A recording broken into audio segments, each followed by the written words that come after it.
"Don't move, Lena. Play dead, please." Raphael's voice cut through the wind and the metallic tang of blood. I lay still, eyes half open, staring up at a sky the color of tarnished silver. The cold earth pressed against my skin, pain spreading through me like 1,000 small knives. But what paralyzed me wasn't the pain, it was the truth. My own son had pushed us off the cliff. This trip was supposed to celebrate our 40th wedding anniversary. Julian and Valeria, our son and daughter-in-law, had arranged it. They said they wanted to take us to Taos to watch the sunrise over the Rio Grande Gorge, where the sunlight reflects off the river like a silver mirror. I smiled, thinking that after all the distance, he wanted to make amends. I had no idea he was leading us to the edge of death. The wind whipped against my face. Beside me, Raphael lay motionless, his chest rising and falling faintly. He still held my hand, the same rough hand that smelled of wood and machine oil. That hand had grabbed me just before we fell.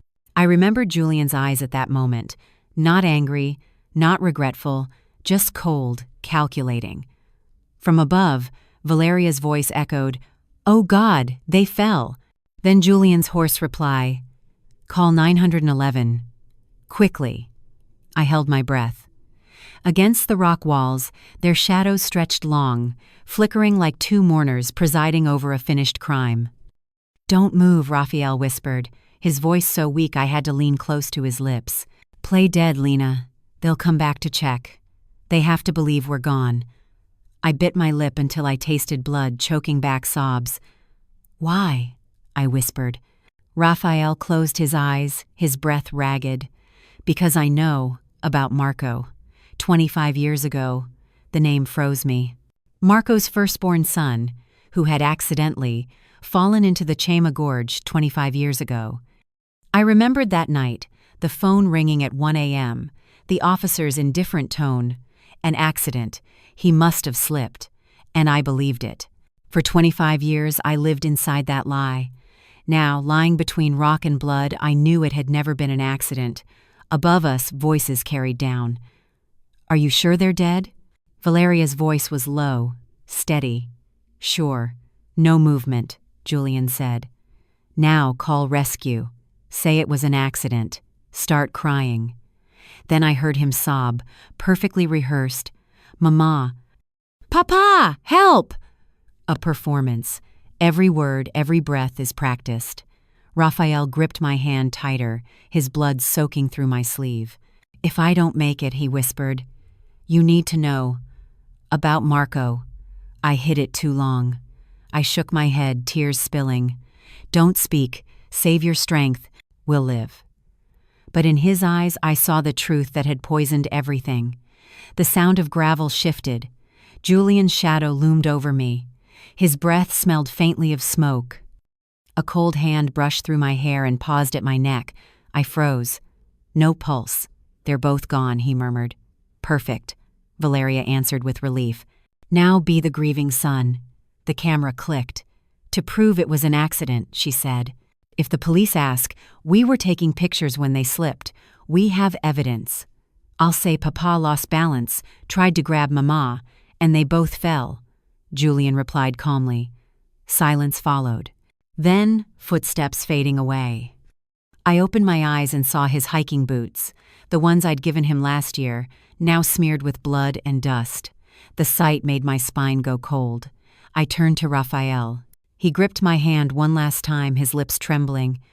"Don't let him get away. Not again." I nodded.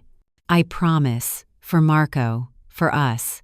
From above came the distant thrum of helicopter blades, deep and far. I didn't know if they had actually called for help, but I knew I had to survive long enough to tell everything. Pain radiated through me, but in my mind I saw only Marco's face, his smile as a boy, his laughter ringing through the workshop, the pride in his eyes when he said, "Mom, I want to do what Dad does." For 25 years I had believed my son died by fate. Now I knew he had died by family hands. A cold gust swept over me, carrying the scent of dry grass and river mist. I looked up into the blinding light and thought I saw Marco's figure standing on the opposite ridge, calm, translucent, as if waiting for me. Raphael's grip tightened slightly, his voice barely a whisper. "Lena, live, tell." I leaned close, whispering in his ear. "I will, for you, for our son." I closed my eyes, feeling the wind slash across my face, blood still trickling from my temple. And through the growing roar of the approaching helicopter, I heard my own voice inside my head, clear, cold, unshaken.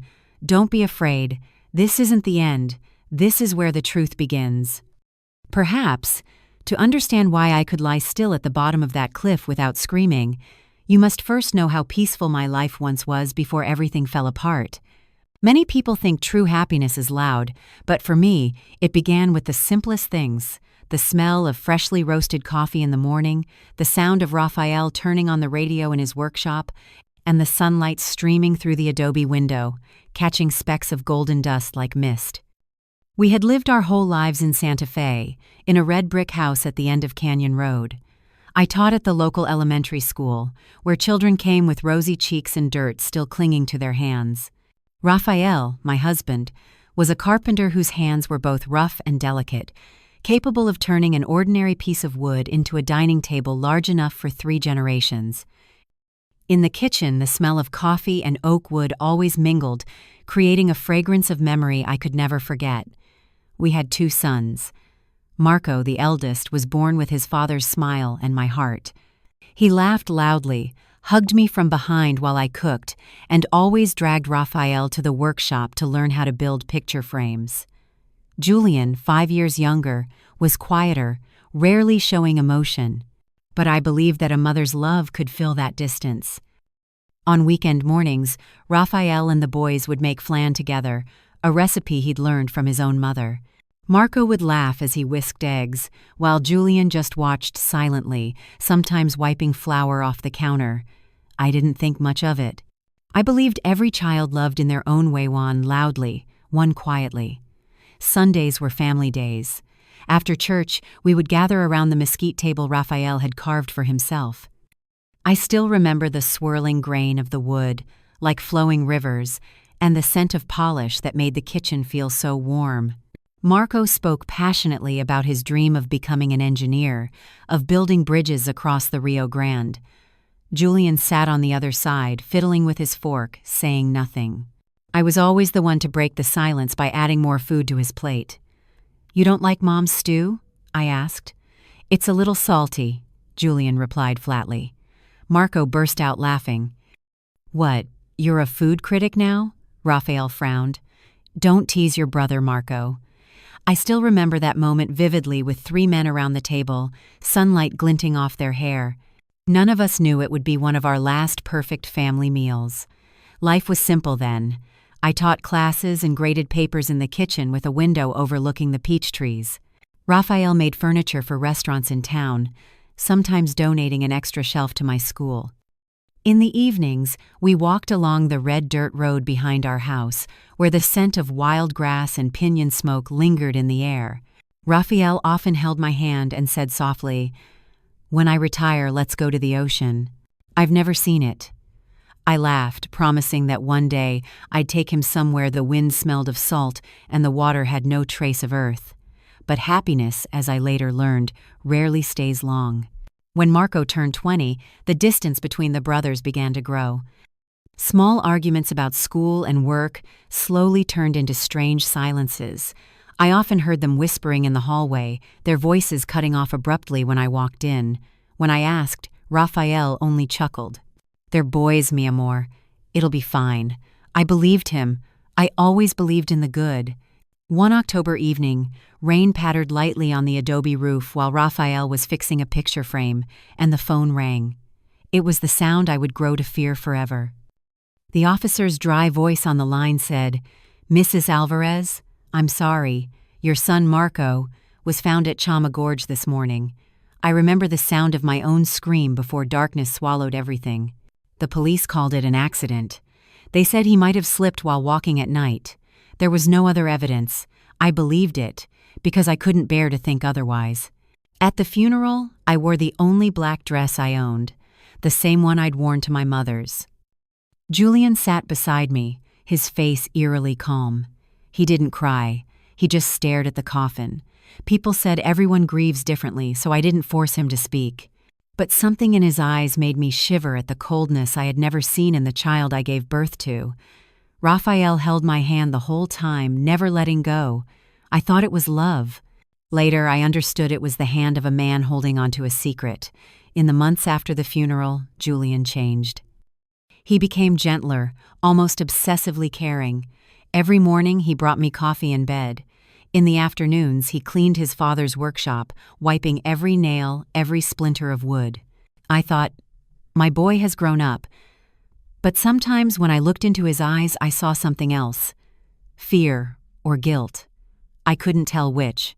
Raphael said, "Let him stay close to you. He needs something to do to get through it." And I let it be. We learned to live with Marco's absence. In the evenings, I still cooked dinner for 4, only to realize there were only 3 chairs to set with knives and forks. I never removed the 4th chair. Raphael never said a word, but sometimes he'd quietly wipe the dust off it. Time passed.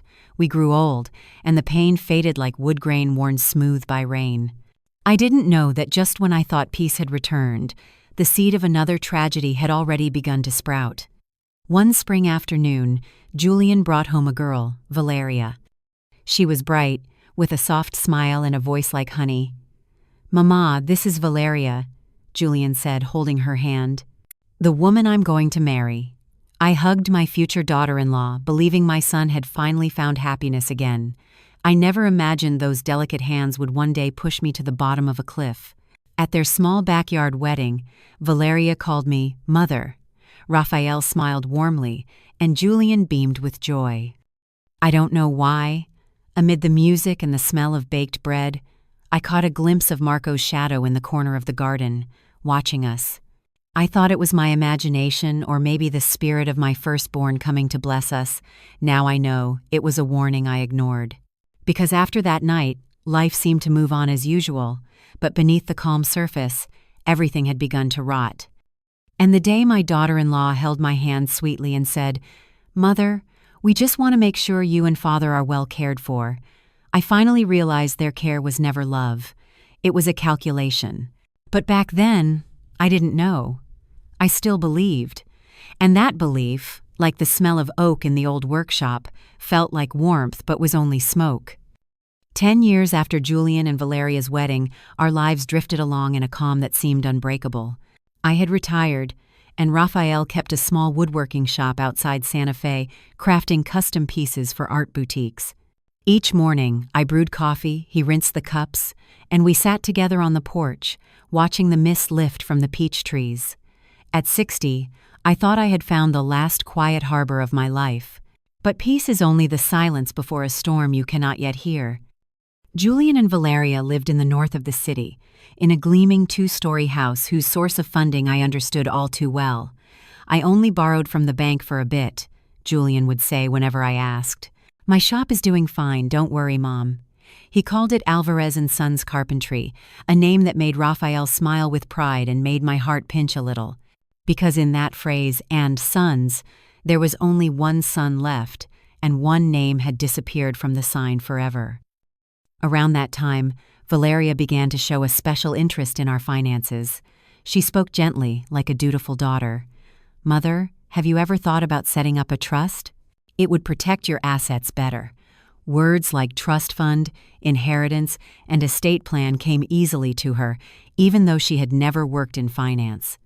I remember laughing. "I don't have much, just the adobe house and a little land."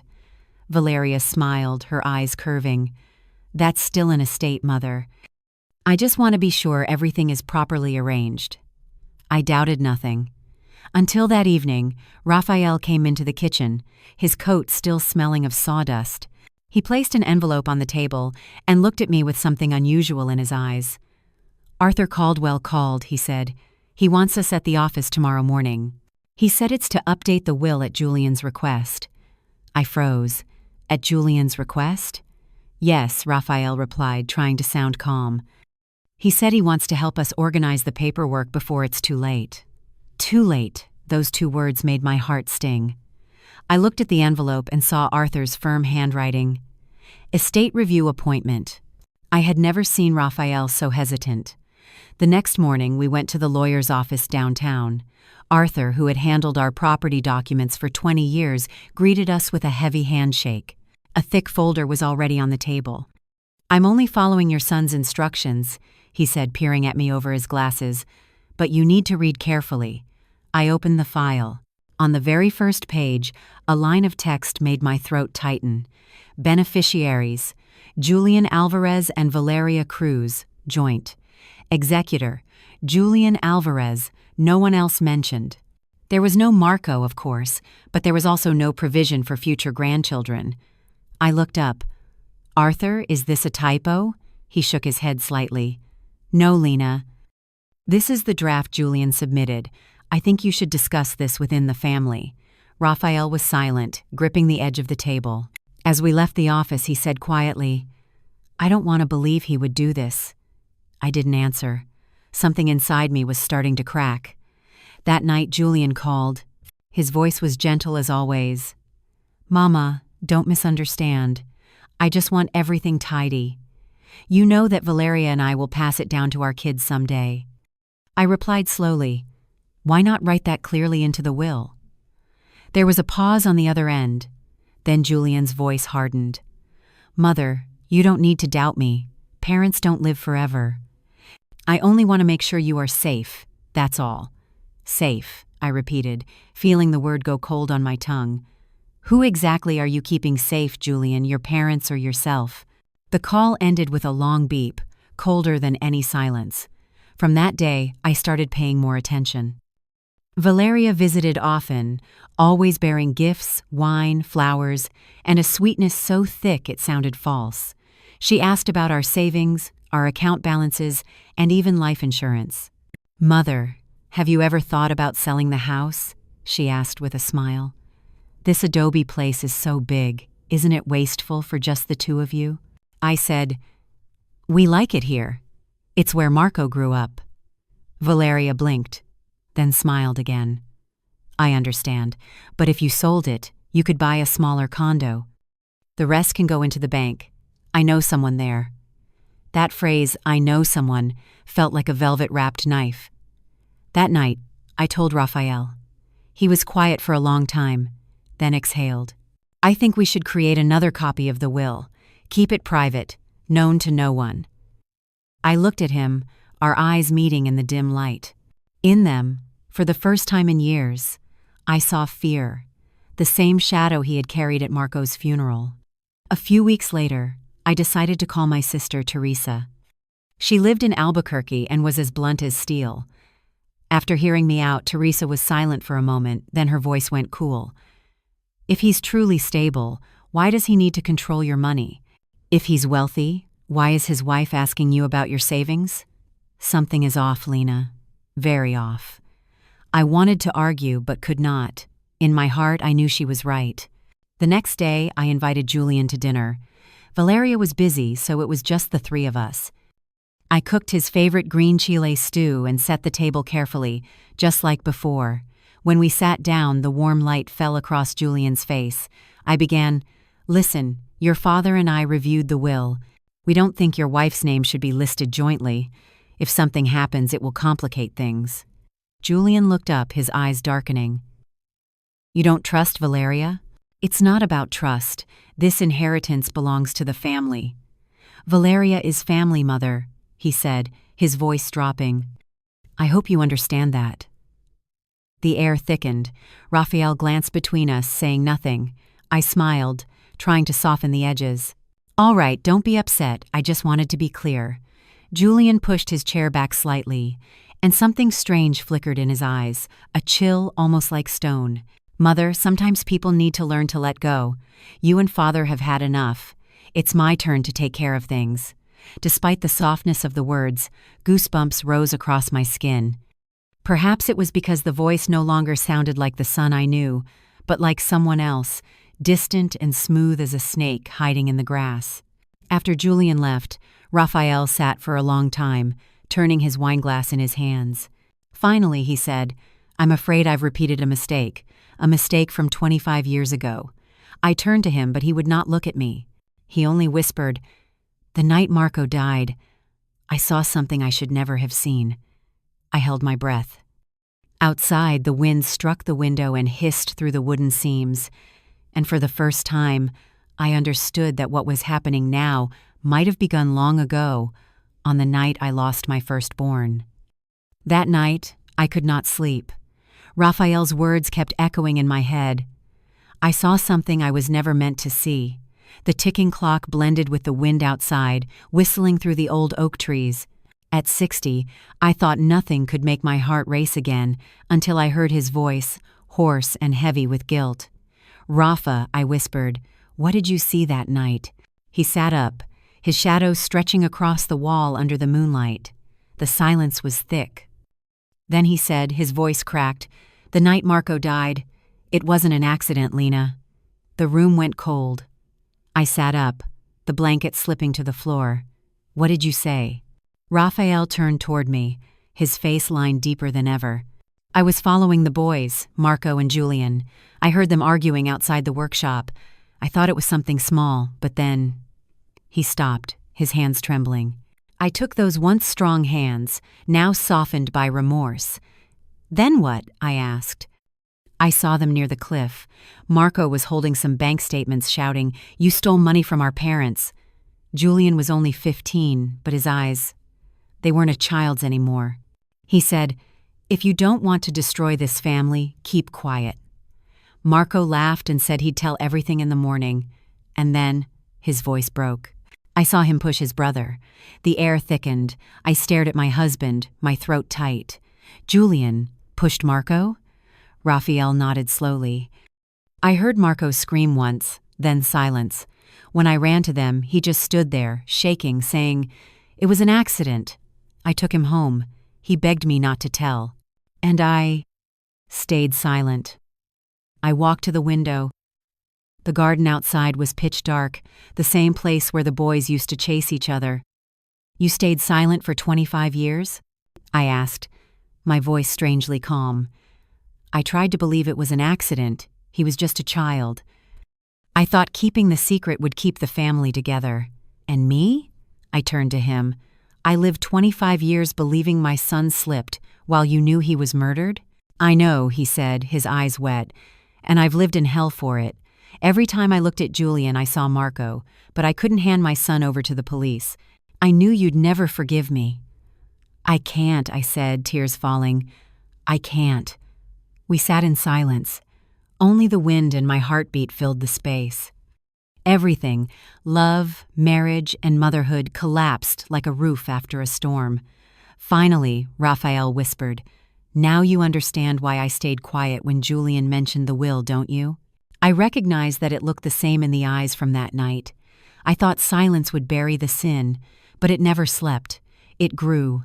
I froze. In my mind, memories shattered and reassembled. Julian's blank stare at the funeral, his hand smoothing the coffin lid, that cold smile. It had all been there. I just refused to see it. "Valeria, she knew, didn't she?" I asked. Raphael nodded. "I think so. I overheard them once. She knew Julian had done something terrible but chose silence for money, for power, for the illusion of a perfect family."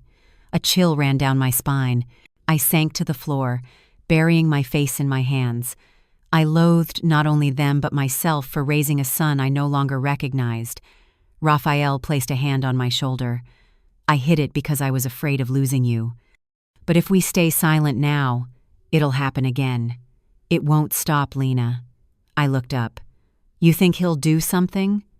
"I don't know," Raphael said, "but ever since the talk about the will, his eyes look the same as they did that night."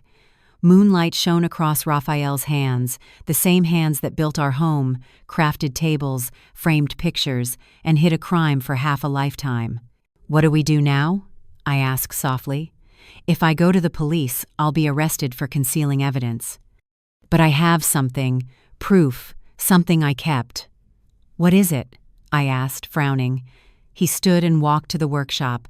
The air was thick with the smell of pine resin and oil. Raphael opened a drawer and took out an old tin box. Inside were yellowed papers, a few photographs, and a silver bracelet. I froze. It was Marco's bracelet, the birthday gift I gave him before he died. I found it at the bottom of the gorge that night, Raphael said quietly. I kept it, couldn't bring myself to turn it in. It scratched as if someone clutched it before falling. I trembled as I picked it up. The light reflected off the silver surface where 2 letters were engraved. M plus J. Marco and Julian, I whispered. Raphael nodded. I plan to have it tested for DNA, but Lena, when the truth comes out, we'll lose everything. I met his eyes steady. Rafa, we already have. The only thing left is the truth. We sat in the workshop until dawn, surrounded by the scent of old wood and damp air. When the first light broke through the window, it caught the silver bracelet, flashing like a blade. I understood that the anniversary trip Julian had planned wasn't a gift, but a final test. If we didn't act, history would repeat itself, and this time, the victims would be us. I gripped Raphael's hand. If he wants to play, we'll play, but this time we will finish it. He looked at me, weary but clear-eyed. Then let's prepare. The morning light glinted across the bracelet, casting a cold silver glow on the past, returning to expose every shadow we had buried for half a lifetime. 3 days after Raphael's confession, the phone rang in the afternoon as sunlight slanted across the peach garden. I was folding a tablecloth when I heard Julian's voice, gentle like an old melody. Mama, this weekend is your 40th wedding anniversary, isn't it? Valeria and I want to do something special. We'll go to Taos together, spend a few days in the mountains and breathe the fresh air. You and Papa always said you never really had a proper vacation. I froze. Taos. The place with the cliffs I had once heard about on the radio. That's far, son, I said slowly. Not far at all, Julian replied quickly. Just a 3-hour drive. We already booked a cabin. It's beautiful, with a trail leading to the valley. I think you'll love it. Then Valeria's voice chimed in, sweet as honey. I'll take care of everything, don't worry, Mama. We just want you to relax. I hung up and stood by the window. The crimson sunset painted the roof of the workshop red. Raphael came in behind me and asked softly, It was him, wasn't it? I nodded. He's invited us to Taos, this weekend. Raphael exhaled heavily. So it's time. We sat at the kitchen table, the yellow light falling on 2 tired faces. On the table were the will, the bank statements, Marco's photograph, and the silver bracelet. I'll record everything, Raphael said. Are you sure? I asked. Not sure we'll survive, he replied, but sure we won't die in silence. That night, I wrote a letter to my sister Teresa. In it, I told her everything from Marco's death to how Julian and Valeria were manipulating our estate. I sealed the envelope, hid it under a stack of old documents, and wrote on it, If we don't return from Taos, give this to the police. Raphael prepared the recording device, hiding his phone in his jacket and attaching a small mic to his collar. What if they find it? I asked. He gave a faint smile. Then at least they'll know we're not fools anymore. The night before the trip, I couldn't sleep. Listening to Raphael's steady breathing beside me, I remembered the smell of coffee and pine from the peaceful years. That scent was still there, but now the air carried something else, the scent of an ending. The next morning, Valeria arrived early. She wore a beige sweater, her hair tied high, carrying a bag of cookies and bottled water. Don't worry, Mama. The road's been rebuilt. It's perfectly safe, she said with a soft smile. Thank you, dear, I said, hiding the doubt in my eyes. I know you're afraid of heights, Valeria added, but you'll be fine. Julian will always walk behind you to hold you if you stumble. The words sent a chill down my spine. That evening, Raphael tidied the workshop. He wiped the tables, arranged his tools, then murmured, Just want the shop to look neat, in case someone has to see it later. I understood. I said nothing, only sat beside him, watching the moon rise behind the trees. Raphael lit a cigarette, something he rarely did. If Marco were alive, he would have stopped Julian, he said. But I killed them both, one with silence, one with faith. I took his hand. We don't have time for repentance, Rafa. Only time to end it. On Saturday morning, Julian's car pulled up at the gate. His smile was as bright as ever. Ready, Mama, Papa? Raphael strapped on his backpack, the phone hidden inside. I wrapped a wool scarf around my neck and slipped a small knife into my coat pocket, not to fight, but to remind myself not to be weak. Valeria turned to me, her voice light. "You're going to love it there, Mama. The air in Taos feels like a painting." I smiled. "I believe you." The road from Santa Fe to Taos curved like a ribbon of silver. The early sun glinted on the snow, and Valeria played soft Spanish guitar music, too serene to be real. I sat in the back, holding Raphael's hand tightly. With each bend in the road, my heart pounded faster. "The cabin has a view of the valley," Julian said. "A big room with high windows. I rented the entire place so no one will disturb us." I repeated quietly, "No one will disturb us." A perfect place to disappear. Midway, we stopped at a small station. While Valeria bought coffee, Raphael checked the recorder. "It's working," he whispered. I nodded. By noon, we reached the dark wooden house isolated on the mountainside. From the porch, the valley stretched far below. Beautiful but terrifying. "See, Mama?" Valeria exclaimed. "Isn't it stunning?" I stepped inside. The scent of fresh pine hit me. Everything looked perfect, too. Julian put his arm around Raphael. "Let's take a short hike this afternoon, Papa. There's an easy trail." "Sure, son," Raphael replied. But when Julian turned away, his glance met mine, brief, deliberate, a signal. The recorder is on. That afternoon, Valeria and I prepared dinner. She sliced fruit, chatting lightly about my youth. "You're lucky, Mama," she said. "You had love, a lasting marriage." I looked at her. "And you, Valeria? Are you happy?" She hesitated, then smiled. "Happiness is relative, Mama. Sometimes people do things no one understands, just to live better." Her words made my skin crawl. Raphael brought out the wine. "To 40 years together," he said, his tone calm but eyes sharp. "We'll drink, and tomorrow we'll hike to the summit." Valeria raised her glass. "To lasting love." I touched mine to hers, watching the deep red swirl inside, beautiful but like blood. I knew their plan had begun, but they didn't know we had one too. That night, as Raphael checked the recording, I asked, "If tomorrow we don't get another chance to speak?" He took my hand, smiling tiredly but firmly. "I won't let them kill you. If we fall, I'll make sure they fall with us." Outside, the wind swept through the dark forest. A crescent moon hung above the abyss, casting cold light on the distant cliffs where, in less than 24 hours, everything would end.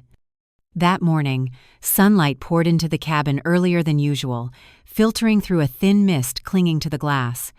The mountain air was crisp, carrying the scent of old snow and pine resin.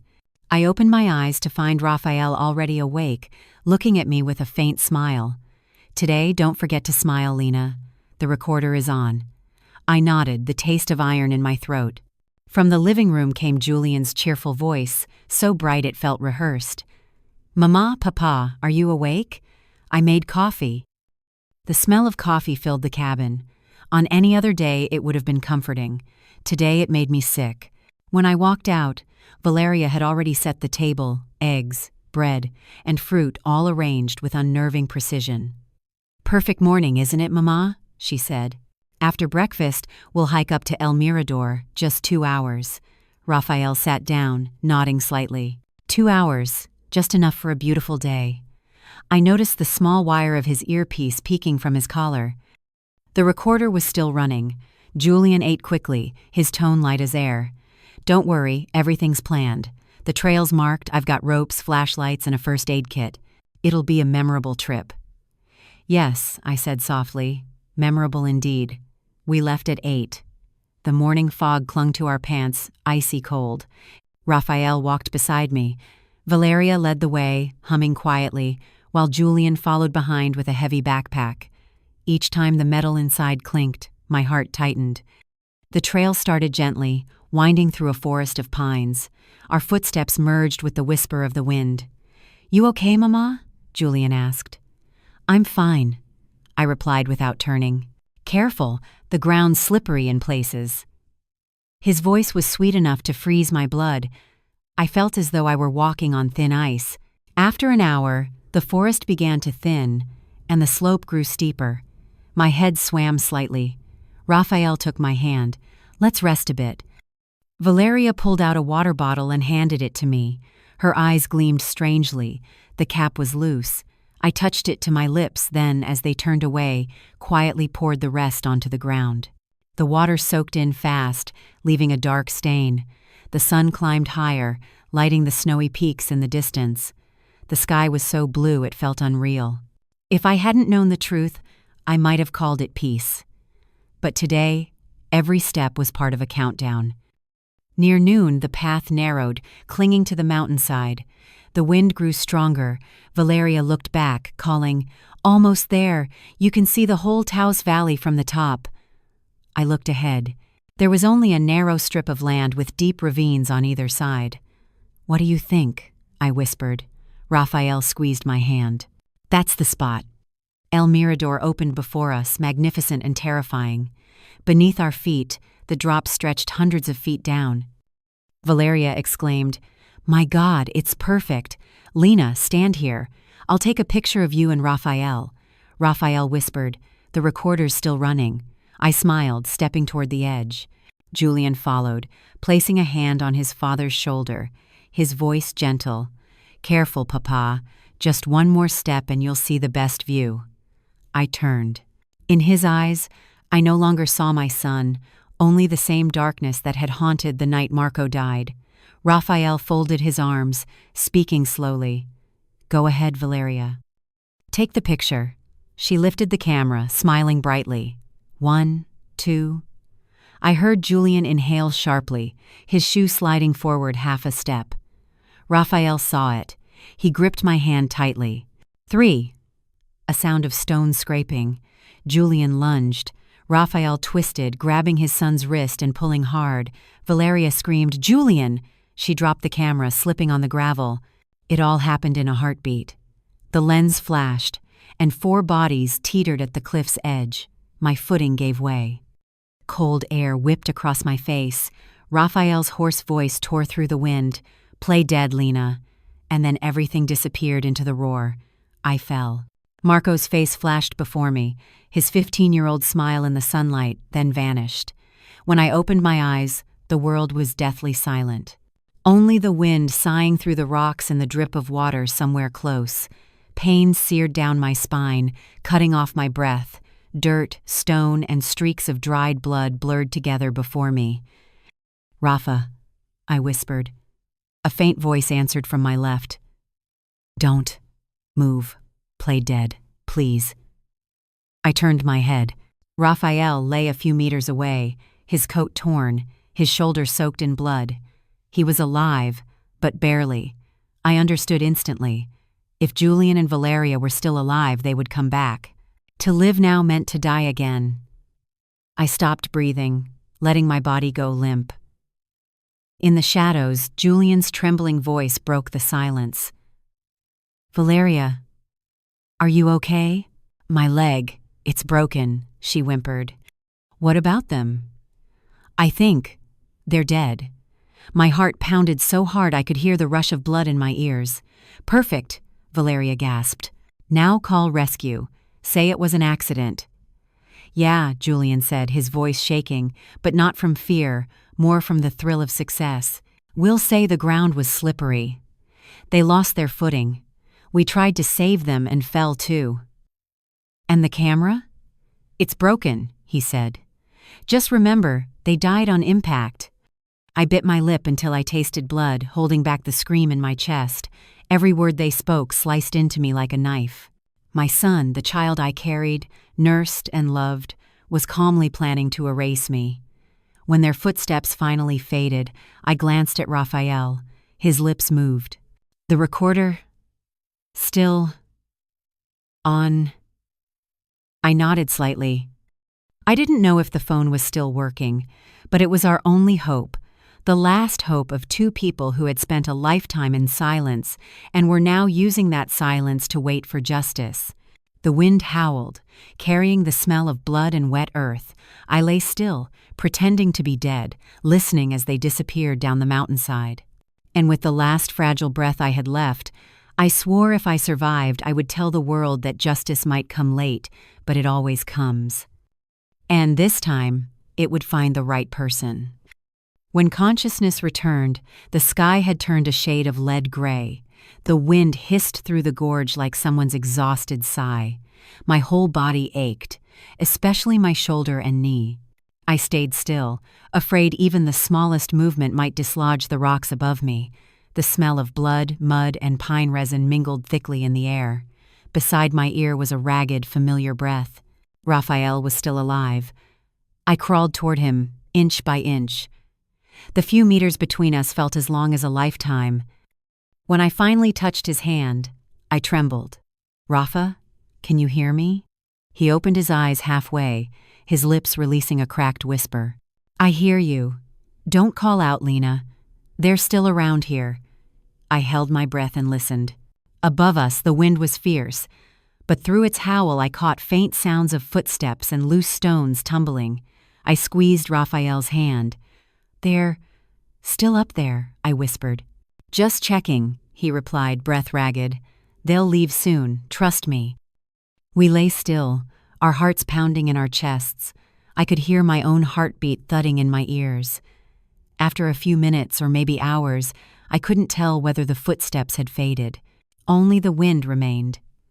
Raphael closed his eyes slightly and said very softly, "The recorder's still working, in my pocket. If I die, you have to take it." I shook my head, choking up. "Don't say that." He gave a weak smile, blood seeping from the corner of his mouth. "I know, my body won't make it. But I'm not afraid. I'm only afraid they'll find you." I couldn't hold it back. Tears fell onto my dirt-covered hands.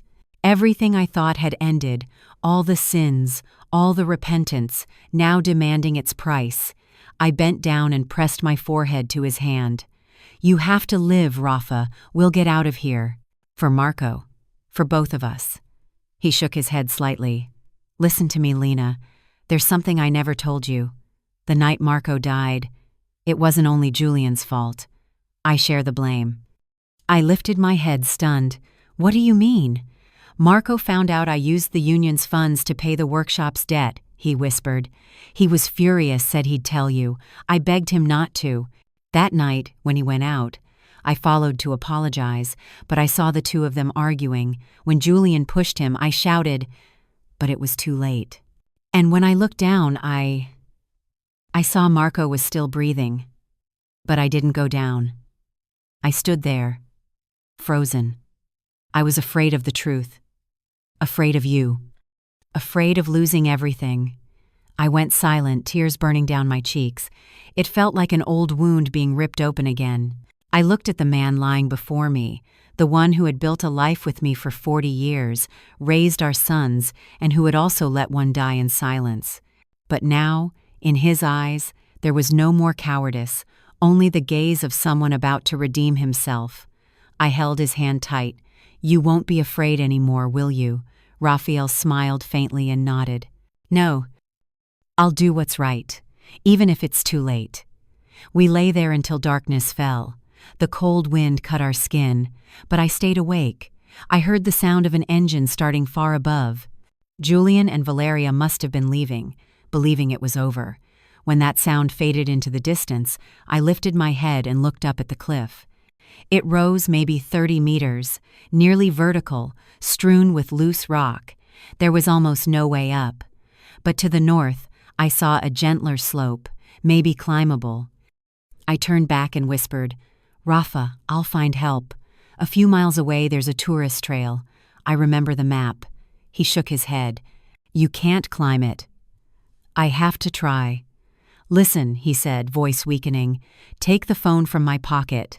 Don't leave it behind." My hands shook as I reached into his jacket. Inside was the heavy phone, its case cracked, but the light still blinking faintly. I held it tightly, my voice breaking. "You're coming with me, you hear?" He looked at me for a long time. "If I don't make it, bury me here, near Marco, so I won't hear wood breaking anymore, only the wind." I didn't answer. I knew he was saying his last words. That night I stayed awake. I listened to his breathing grow weaker until it melted into the wind. I sat beside him, holding his hand, until the first sunlight crept over the mountain peaks. The light touched his face, peaceful and still. I whispered, "You've redeemed yourself, Rafa. Now I'll carry on."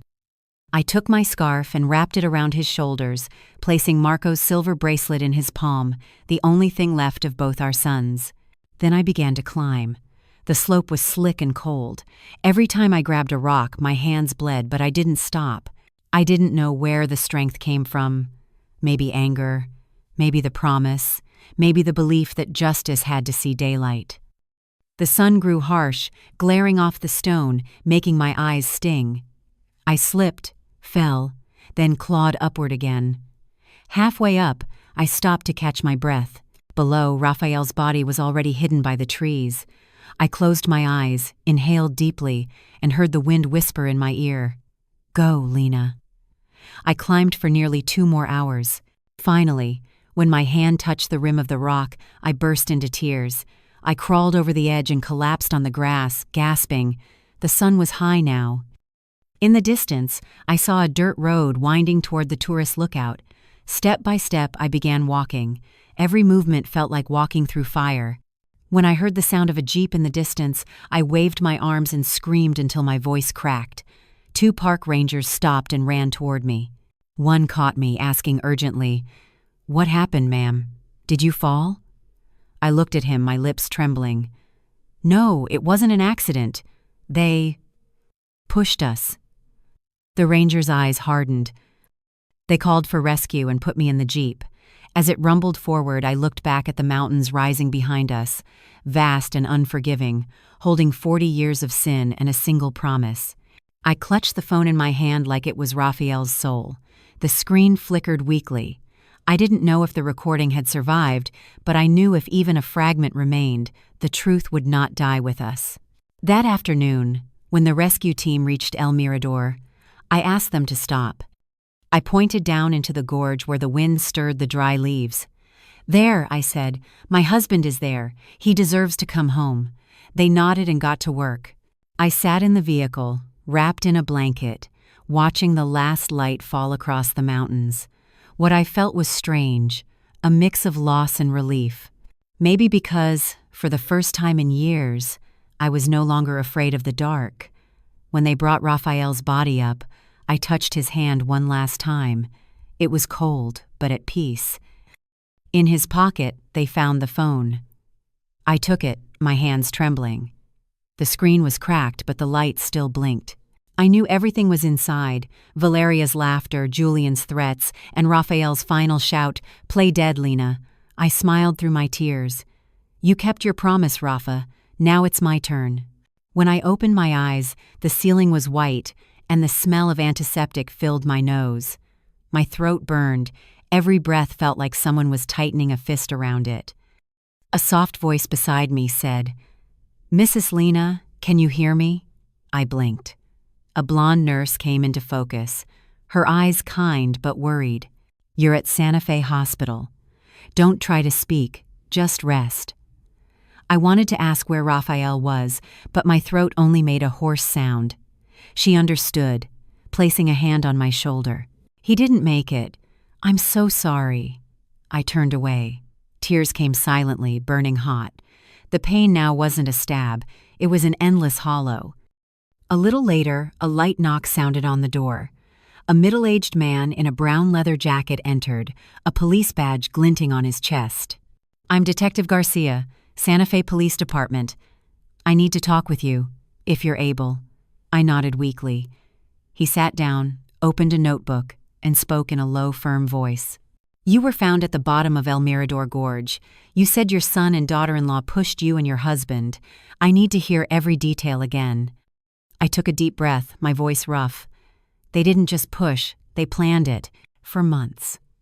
The memories poured out: the invitation to Taos, the loosened water bottle cap, and Julian's eyes at the cliff's edge. When I spoke of Raphael, my voice broke. Garcia quietly wrote everything down. When I paused, he asked, "You mentioned a recording?" I motioned to the nurse, who took the phone from the pocket of my hospital gown. The case was cracked, but it still worked. Garcia opened the last file at 8:45 a.m. The room went silent. Then Raphael's voice filled the air, weak but steady. It's on, Lena. If they do anything, at least we'll have proof. Next came footsteps, Valeria's laugh, and a voice that made my skin crawl. Stand a little closer, Mama. 1, 2. Then the sound of sliding gravel, a scream, and Raphael shouting, Play dead, Lena! Garcia stopped the tape and looked at me. Can you listen to the end? I nodded. He pressed play again. After the fall came Julian's trembling voice, not scared, but controlled. Perfect. Now just call rescue. Say it was an accident. Valeria's weak voice followed. What about the camera? Broken, he said. Just remember, they died on impact. Garcia turned off the phone. A few seconds of silence. Then he said softly, This is direct evidence, Mrs. Lena. We'll send this to the district attorney. This will be treated as a homicide. I looked out the window where the noon light blazed bright and clean. Garcia continued, They called in the accident at 10:30 a.m., said you and Mr. Raphael slipped. But when the rescue team arrived, they were gone. They returned to Santa Fe that night. They're home now, and they don't know you survived. I looked at him, my voice quiet but firm. Don't tell them. Don't let them know I'm alive. He frowned. You want to stay hidden? Just for now. I want to see what they do when they think I'm dead. Garcia was silent for a moment, then nodded. All right, but you'll need protection. I'll have officers stationed nearby. For now, rest. In the afternoon, when the nurse stepped out, I opened the bedside drawer. Inside, along with the phone, was the envelope I had written to my sister Teresa. The paper was covered in dirt, but still intact. I opened it and read my own shaky handwriting. If I don't come back, tell them Marco didn't die from a fall, and that justice, even when late, is still justice. I folded it and pressed it to my chest. The letter was no longer a farewell. It was a promise. Later that day, Garcia returned, setting a sealed evidence bag on my table. We analyzed the phone, the recording is intact, and at the cabin in Taos, we found sedatives in the water bottles divided by prescription drugs. The same type was found in Julian's house. I stayed calm. Will they be arrested? We're filing charges, but we'll need your testimony once you recover. I nodded. Inside me, fear was slowly replaced by something else, a cold, steady clarity. Before leaving, Garcia paused at the door. I've been a cop for 25 years. I've rarely seen anyone like you. You didn't just survive, you kept the truth alive. I smiled faintly. It wasn't me, it was Raphael. Night settled over the hospital. The lights reflected on the window, showing a pale, aged face I barely recognized. On the table, the phone lay silent, screen dark. I traced the crack with my finger and whispered, We did it, Rafa. Out in the corridor, police footsteps echoed steadily. In the distance, a siren wailed, followed by someone's laughter, the sound of life continuing. I closed my eyes. In my dream, Marco stood in a field, holding the silver bracelet, Raphael beside him, smiling. Told you, Lena, he said. We didn't die for nothing. I woke with tears streaming down my face. The Santa Fe sky outside was full of bright and still. For the first time in 40 years, I felt no guilt, no fear, only that I was alive, and there was work to be done. I touched my chest, where the letter and the silver bracelet rested against my heart. Tomorrow, I whispered, we begin again. I left the hospital on Tuesday morning, only 3 days after waking up. Detective Garcia personally escorted me to the exit with 2 officers accompanying us. The Santa Fe morning sun made me squint, but for the first time since the days I had thought I was dead, I felt the warmth of life clearly. You need rest, but I think you will want to know, Garcia said as he opened the car door. We arrested Julian and Valeria this morning on a court order. They are charged with second-degree murder and conspiracy to misappropriate assets. Valeria is keeping silent. As for Julian, he paused, looking at me. He asked to see you. I said nothing, just looked out at the road. The car rolled past rows of pines and the red-tiled roofs of the old city. Everything looked the same, only I was no longer who I had been. Inside me there was no raging hatred, only a cold feeling, as if my heart had been worn smooth after too many cracks.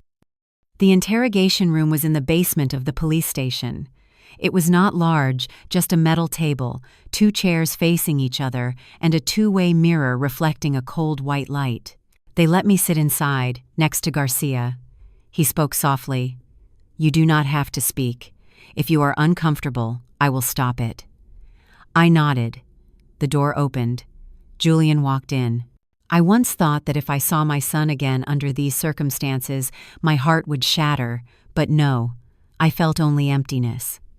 He was thinner, hair disheveled, eyes unfocused. His shirt was wrinkled, his wrists still marked by handcuffs. When he saw me, he stopped, momentarily stunned. "Mom," he whispered. I looked straight at my son. "You thought I was dead, didn't you?" He stayed silent, his gaze slipping away. Garcia opened the file and played the recording. The room immediately filled with Raphael's voice, then Valeria's, then Julian's own voice saying the words I had heard 100 times in my sleep. "Just remember, they died the moment they hit the ground." Julian closed his eyes, his hands clenching. When the audio stopped, Garcia closed the folder and stood. "I will give you two a few minutes. I will be right outside." The door closed, leaving only us. I looked at my son for a long time. The light from the lamp reflected on his face, the face I had once caressed, the forehead I had kissed when he slept. But now that face was cold and haggard, just a blurred shadow of the boy I once knew. I asked calmly, "Why, Julian?" He lowered his head, silent. I repeated, slower and clearer, "Why did you do it?" At last he raised his head. In his eyes, anger and resentment mingled. "Because you never saw me. You only saw Marco." Every meal, every story, every memory, all of it was about him. He died, but you never let him go. And me. You never loved me the way you loved him. I was taken aback. "You think that?" "Not think," he said, voice shaking. "I know. Even when I went to college, when I opened the shop, you only said, 'Marco would be proud of you.' Do you know what that made me feel? I am not Marco. I am Julian. But in your eyes, I was only the shadow of someone dead." And then Valeria was right. You would never hand me the inheritance, even though I am the one who remained. I drew a deep breath. "So you decided to kill me?" He slammed his hand on the table, and the chair screeched. "You think I wanted to kill you? I only wanted you to let go. I wanted you to let me handle things myself, not hold on to everything like it was Marco's keepsake." I looked at him for a long time, my voice small but sharp as a blade. "No, Julian, you wanted money. You wanted ownership. You could not stand to see your father live one more day without your name on the ledger." He shook his head, but his lips trembled. "No, that is not—" "It is," I cut in. "And you know it. If you had only wanted to be seen, you could have spoken. But you chose to make your parents disappear.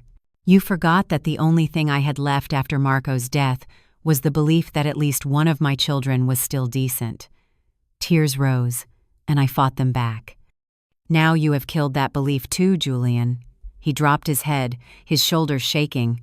I did not mean to push you. I only meant to scare you." But when Dad stepped forward, I lost control. I listened to him, each word dropping to the floor, cold and hollow. I wanted to believe him. A part of me wanted to believe that this child was only lost, not a monster. But Raphael falling, the words "play dead" echoing in my mind, told me the truth was already too clear. I spoke softly. "Your father died protecting me, and he recorded everything so that justice could survive. Do you know, Raphael believed in you to his last breath. He still called you his boy. And me. I do not know what I should call you anymore." Julian looked up, eyes in turmoil. "Will you forgive me?" I was silent for a long time, then said slowly, "Forgiveness does not mean forgetting, and I cannot forget. But I will not let hatred kill what remains of me. I have already lost too much. As for you, Julian, you will live with what you have done, not for a year, but for a lifetime." The door opened. Garcia stepped in, his gaze stern. "Time's up." He signaled for the officers to take Julian away. As they cuffed him, I called out, "Julian," he turned back. I looked straight into my son's eyes. "You asked if I would forgive you. The answer is this. I pray you find forgiveness from the one you killed." He stood frozen, lips moving, but no words came. Then they led him away. When the door shut, I saw my hands trembling. I did not know if it was from pain or relief. Perhaps both. Garcia came over, resting a hand on the back of my chair. "Are you all right?" I gave a faint smile. "No, but I survived. And that is all I need." In the afternoon, I stood outside the police station, watching the cars pass. News traveled fast. Taos Mountain case. Son arrested for attempted parricide. The name Alvarez and Sons appeared in every paper. I did not read, just folded them and tucked them into my bag. On the stone bench in front of the building, Garcia handed me an envelope. "Your property. The police recovered it from Raphael's workshop. He left you something." I opened the envelope. Inside was an old key and a hastily written note, in Raphael's handwriting. "Second drawer, workbench. For Lena, who taught me that silence has a sound of its own." I closed my fingers around the key. Outside, the Santa Fe wind lifted my hair, carrying the scent of resin, the smell of the workshop, of memories, of the years still full of the whine of saws and the laughter of two boys. I lifted my head and looked at the deep blue sky. Inside, I heard Raphael's voice clearly. "We did not die for nothing." That afternoon, I returned to the old house in Santa Fe, 40 years of memories clinging to the scent of pine resin and wood dust. The white-painted gate creaked softly as I pushed it open, the key Raphael had left behind still warm in my coat pocket. The late sunlight spilled into the living room, glinting off the thin layer of dust on the work table, the white porcelain tea set stained with age, and the family photo taken when Marco was 18 and Julian 13, the four of us smiling before the fireplace. I walked to the oak desk Raphael had built himself 30 years ago. The left corner still bore the crack he kept promising to fix. I slid the key into the second drawer on the right, and there was a faint click. Inside was a thick sealed envelope, the handwriting slanted and familiar. "For Lena, if you're reading this, it means I've gone ahead." My hands trembled as I opened the envelope. Along with the letter was a bundle of old documents and a silver USB drive. I read the letter first. "Lena, if you're reading these lines, then what I feared most has likely happened. I've known since Julian began circling financial questions that tragedy would repeat itself. I've lived 25 years in guilt, not only for hiding the truth about Marco's death, but also for letting you believe I was a husband with no secrets. I kept everything from that year, bank statements, transfer records, and the notes they wrote when dividing the money. Everything is in this folder. I didn't dare reveal it because I was afraid of losing our son, but now I understand some truths must come to light, no matter the cost. Give everything to someone you trust. Do not trust anyone named Alvarez but yourself." At the end of the letter is the real will, the one we made 10 years ago that was never revoked. The newer version with Julian and Valeria's names was never notarized. Legally, the house and savings remain yours, and then go directly to the Marco Foundation Scholarship Fund, just as you once dreamed for underprivileged children. If justice is the last thing that remains, let it see the light. I love you, and I'm sorry for what I hid and for letting you fight alone for so long. Raphael. My tears blurred the ink. After 40 years together, perhaps only in his death did I truly understand the courage in his heart. I opened the folder. Bank receipts, wire confirmations, account statements bearing Julian's forged signature, letters exchanged with someone named L. Duarte, a private lender in Taos. Everything was numbered neatly, as if Raphael knew I would need them. I plugged the USB into the old laptop. On the screen appeared a single folder. Truth, R, 25 URs MP4. Raphael appeared in the frame, older, his eyes deep yet clear, the family photo behind him. He spoke slowly. "If you're watching this, it means the truth is finally coming back. Rafael Alvarez testified that on the night of October 18, 25 years ago, I witnessed my son Julian push his brother Marco at the Santa Fe Gorge. I didn't confess because I thought it was an accident. I was wrong. If anything happens to me or Lena, know this. It will not be an accident. He lowered his head, his voice breaking. I'm not recording this to condemn my son, but to save his soul. Only when light returns can darkness stop. I covered my mouth and sobbed. His voice echoed through the empty house, dissolving into the dust and golden light of dusk. When the screen went black, pain and gratitude merged within me. He hadn't left me money, he left me the truth. The next morning, I brought all the files and the USB to the station. Detective Garcia met me in the lobby. Flipping through a few pages, he muttered, "My God, this is a textbook case file. Not just an attempted murder, but a cover-up." I said quietly, "Marco deserves his name back." Garcia closed the folder firmly. "And he will get it. You have my word." In the following weeks, the case was reopened. Police and prosecutors traced assets, accounts, and Julian's shadow transactions. The findings. He had siphoned funds from Raphael's union account for years, laundering them through shell companies under Valeria's name. Every trail matched the data Raphael had stored. The press called it the two-generation crime of guilt, and the town of Santa Fe was shaken. To me, it wasn't a scandal. It was a late apology to the two men I loved most, my husband and the son buried beneath silence. A week before the trial, Garcia returned with a small envelope. "We found this in the workshop," he said. A photo glued behind a plank. Raphael must have hidden it. The picture was from the day our first workshop opened. Me, Raphael, Marco, and Julian standing in front of the house, the wind tousling our hair. Beneath it, in Raphael's handwriting, "Family is not just blood, it's the people we choose not to abandon." My heart tightened as I traced the line. Deep down, he must have hoped that one day Julian would be redeemed. I slipped the photo into my coat pocket. In the dim sunset, I whispered, "I forgive you, Rafa. I'll finish what you started to protect innocent children." That night, I sat by the window looking toward the silent hill where the workshop stood. I opened Marco's old notebook, its pages filled with woodworking notes he once loved. On the last page, a scrawled line read, "If you ever read this, Mom and Dad, I want you to know that no matter what happens, I still believe you are good people." I pressed the notebook to my chest, tears streaming endlessly. For a moment, I could almost see all three men in my life, Marco, Raphael, and Julian, sitting around me, quiet and warm. I stood, gathering the letter, the files, and the USB into a single leather case.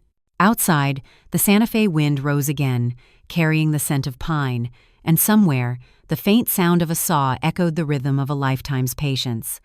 "Justice has awakened," I whispered. "Now it's time for peace." The morning in Santa Fe was freezing. Sitting in the car with Detective Garcia, I watched the state courthouse emerge in pale limestone, its dark dome and the gleaming bronze statue of Justice catching the early light.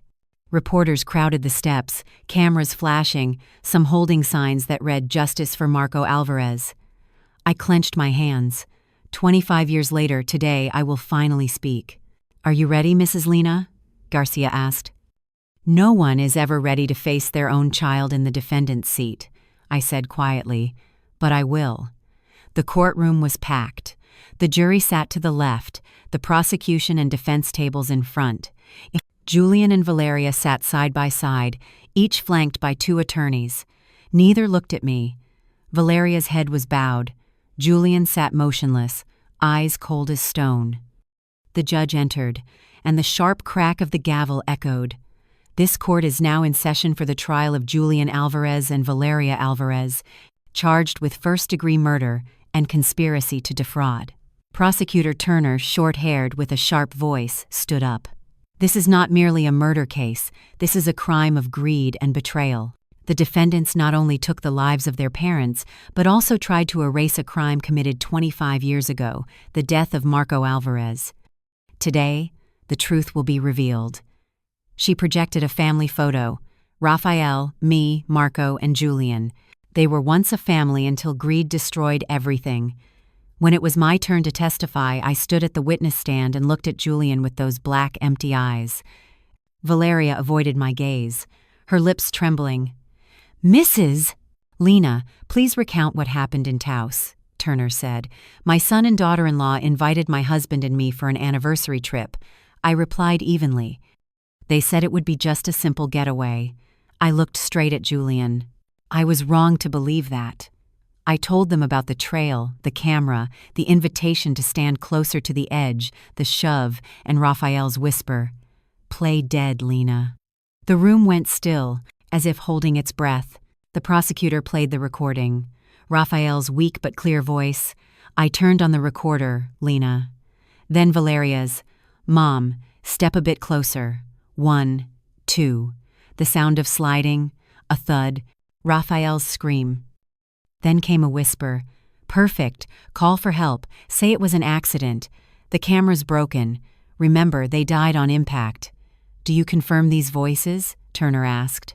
I do, I said firmly. They belong to my son and his wife. The defense attorney rose. Could it be that you were traumatized and misinterpreted an accident? If it was an accident, I said, staring him down, why did they call it a perfect plan? Why did they wait 2 hours before calling for help? And why did Julian whisper at my hospital bed that some truths should be buried with Marco? As I stepped down, Valeria suddenly burst into tears and stood up. I didn't want to do it. I thought he was just trying to scare them. I'll tell everything. Her lawyer tried to pull her down. She shook him off. Julian planned it. He said once they were gone, everything would go back to normal. He did it to Marco, too. I have emails. I'll hand them over. The courtroom erupted. The judge banged the gavel for order. Julian snapped, Traitor. Turner remained calm. Your Honor, the prosecution requests to admit the defendant Valeria Alvarez's confession as direct evidence. Granted, the judge replied. Julian leapt up. Lies. I just wanted them to stop pitying me.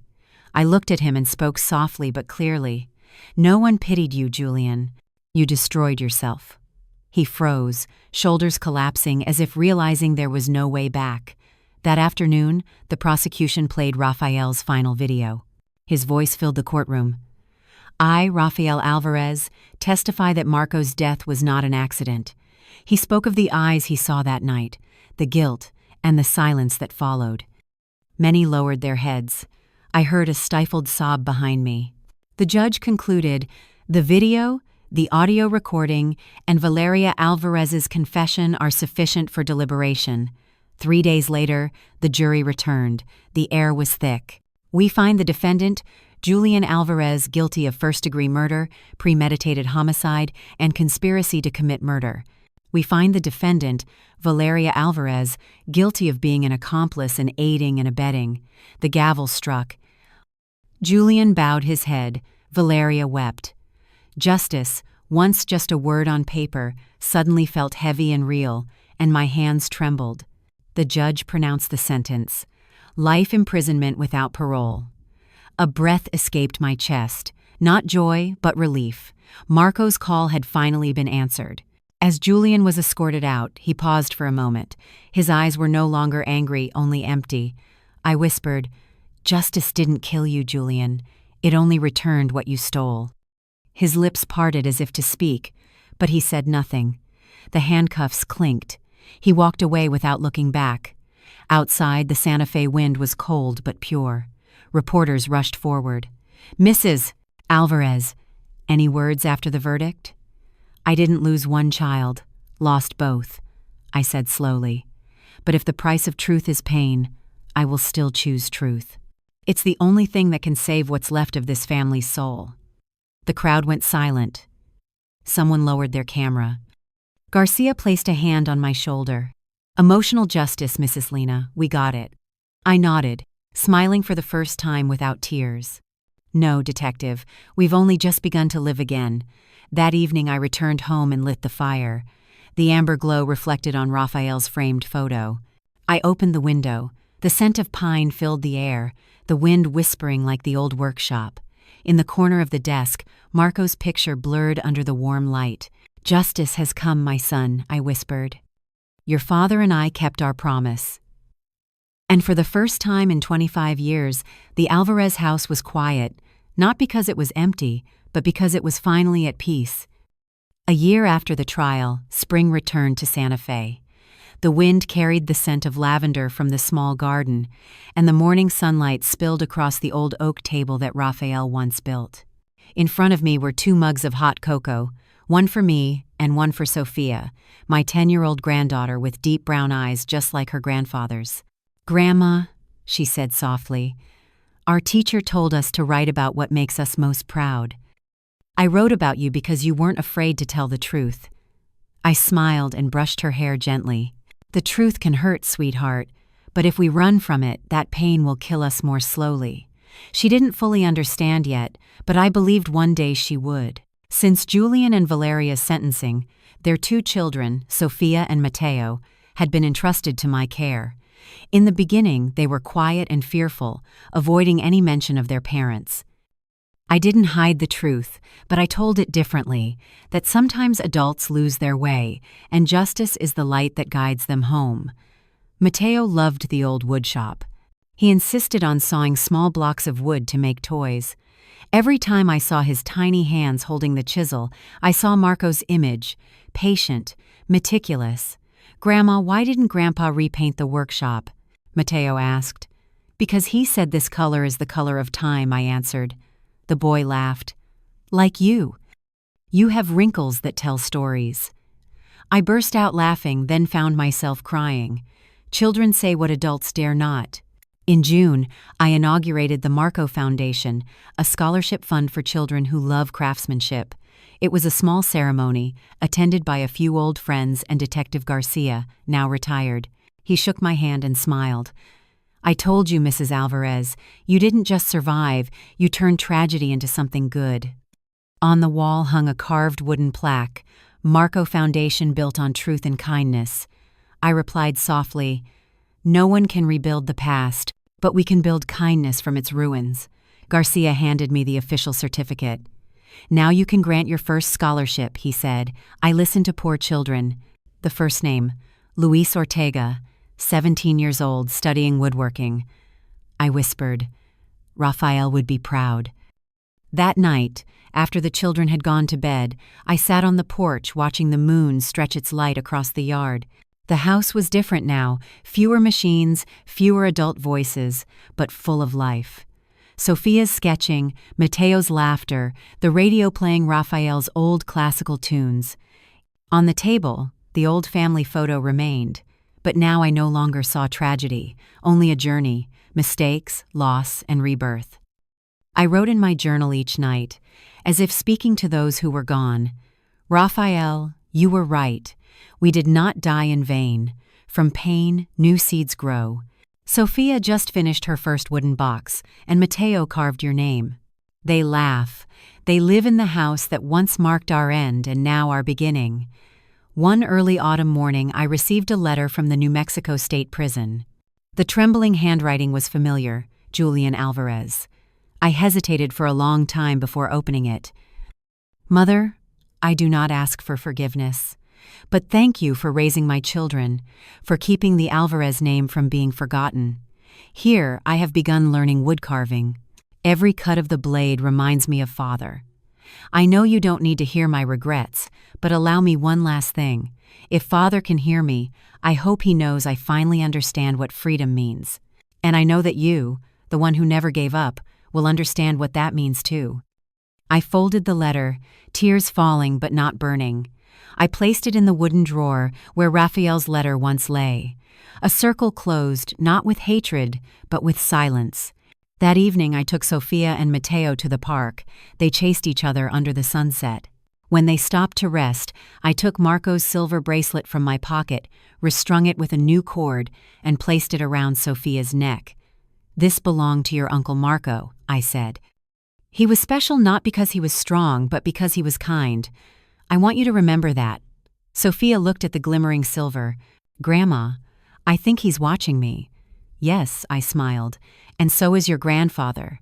Matteo ran over holding 2 wildflowers. "For you and Grandpa."